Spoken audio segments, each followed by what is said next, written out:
Aujourd'hui, nous allons essayer de comprendre pourquoi bébé pleure et comment y répondre. Tous les bébés pleurent et c'est tout à fait normal.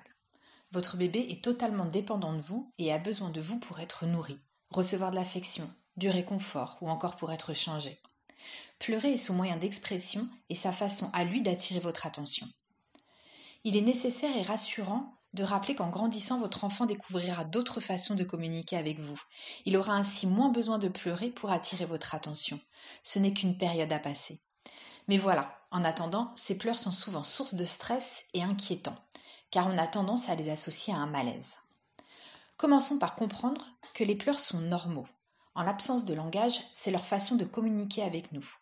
Lorsque le besoin est comblé, les pleurs cessent en général rapidement. Faisons donc un point sur ces besoins. Nous connaissons bien les besoins fondamentaux des enfants, celui de manger, de dormir, boire ou encore d'être propre. Même si cela demande un petit temps d'adaptation pour les jeunes parents, la plupart du temps nous apprenons à connaître notre enfant, à mieux comprendre ses besoins et à y répondre. Mais il peut arriver que bébé continue de pleurer alors que ses besoins fondamentaux sont satisfaits. Si toutes les causes médicales sont écartées, c'est probablement que votre enfant a besoin de sécurité, besoin d'être rassuré, d'être câliné. Il exprime tout simplement ses émotions à travers ses pleurs. Vous ne devez pas vous en inquiéter, il communique simplement avec vous. Contrairement à certaines idées reçues, il ne faut pas laisser bébé pleurer. Le laisser pleurer augmente dangereusement son rythme cardiaque et fait baisser son taux d'oxygène dans le sang. Il n'a pas la faculté de se calmer tout seul, il a besoin de son parent pour faire redescendre la pression. Un bébé qui pleure ne deviendra pas un tyran ou, comme certains peuvent le penser, un manipulateur.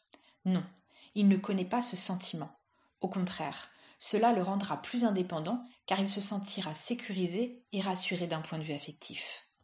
N'écoutez pas les conseils prodigués par les uns et les autres. Fiez-vous à votre instinct car personne ne connaît votre bébé mieux que vous. Il est nécessaire de donner le droit à votre enfant d'exprimer ses émotions.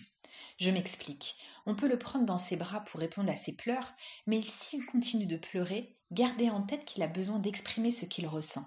Alors n'essayez pas d'arrêter ses pleurs, mais continuez plutôt à le cajoler et accueillez pleinement ses émotions. N'oubliez pas que votre bébé ressent votre stress et vos tensions. Un parent énervé ne peut pas calmer son bébé, alors pensez quand c'est possible à passer le relais. Voici maintenant quelques suggestions pour vous aider à calmer les pleurs de votre bébé.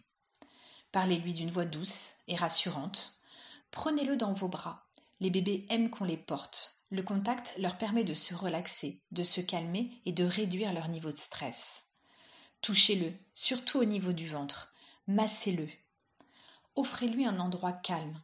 Diminuez les sons ambiants et évitez les bruits intenses. Restez vous-même calme et détendu, car les bébés sont très sensibles aux états émotionnels des adultes qui prennent soin d'eux. Puis sortez faire une promenade quand c'est possible, car le mouvement apaise souvent les bébés. Malgré tous ces conseils, sachez qu'il est possible que votre bébé continue de pleurer malgré vos efforts pour l'apaiser.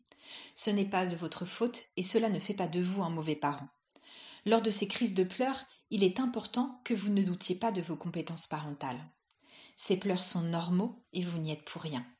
L'important est que votre enfant sente votre présence réconfortante.